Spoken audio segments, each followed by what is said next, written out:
মোদী সরকারের আমলে রক্তাক্ত হচ্ছে দেশের জনগণ। একের পর এক মৃত্যু মিছিল চলে চলেছে এই বিজেপি সরকারের কারণে।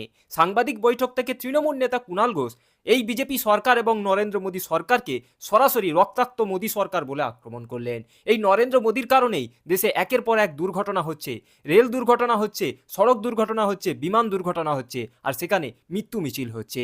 আর এর জন্য পুরোপুরি দায়ী মোদী সরকার। তো চলুন মোদী সরকারকে কেন দায়ী করলেন তৃণমূল নেতা কুণাল ঘোষ, এই ভিডিওটি ধৈর্য ধরে শেষ পর্যন্ত দেখতে থাকুন।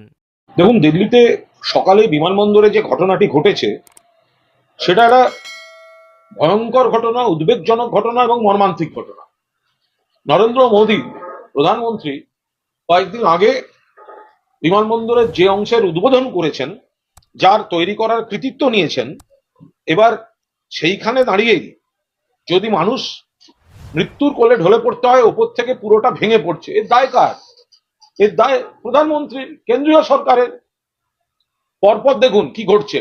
পরপর বিহারের কিষানগঞ্জে সেতু ভেঙে পড়েছে, অটল সেতুতে ফাটল ধরেছে, অযোধ্যায় ঢাকঢোল পিটিয়ে তৈরি করা রাম মন্দিরের ছাদ চুঁইয়ে জল রামলালার উপর পড়ছে, অযোধ্যায় নতুন রামপথে ধস নেমেছে, রেলে একই লাইনে দুটো ট্রেন ঢুকে ভয়ঙ্কর পরিণতি তার, রেলের মিডল বার্থ ভেঙে লোয়ার বার্থে যিনি শুয়েছিলেন তার মৃত্যু হয়ে গেল। এবার এয়ারপোর্টের ছাদ ভেঙে পড়লো এবং সেখানেও মৃত্যু মিছিল। কার দায়? কাদের দায়? কেন্দ্রীয় সরকার, বিজেপি সরকার, নরেন্দ্র মোদীর সরকার। মানুষ সুরক্ষিত নয়। পরিকাঠামোতেও যে কাজ হচ্ছে সেগুলো অনিয়ম, ভালো গুণমান নয়।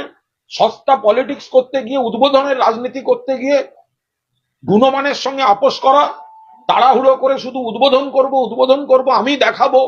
প্রধানমন্ত্রী এই করতে গিয়ে আচ্ছে দিনের বদলে বুড়ে দিন এনে দিয়েছেন।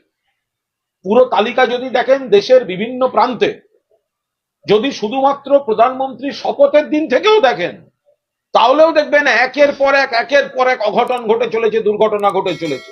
তারপরে কোন লজ্জায় গলাবাজি করে এই বিজেপি নেতারা। দিল্লিতে যা ঘটেছে চোখে আঙুল দিয়ে দেখিয়ে দিল কেন্দ্রের সরকার, নরেন্দ্র মোদীর সরকার, তারা মানুষের উপকারে কাজ করছে না। মানুষের জনজীবন আর্থিক নীতি দিয়ে যেমন বিপদের দিকে ঠেলে দিচ্ছে, আর্থিক বোঝা, অন্যদিকে পরিকাঠামোর ব্যবস্থা এমন ভাবে করছে যে রেল থেকে শুরু করে বিমান, কোন জায়গায় ভাবুন সড়ক বিপর্যয়, রাস্তা ধসে পড়ছে, বিমানবন্দর ছাদ ভেঙে পড়ছে, ট্রেন এক লাইনে দুটো ট্রেন, এক ভয়ঙ্কর পরিস্থিতি করে ছেড়ে দিয়েছে। এর জন্য দায়ী পুরোপুরি কেন্দ্রের সরকার। এর দায় নিতে হবে প্রধানমন্ত্রী নরেন্দ্র মোদীকে।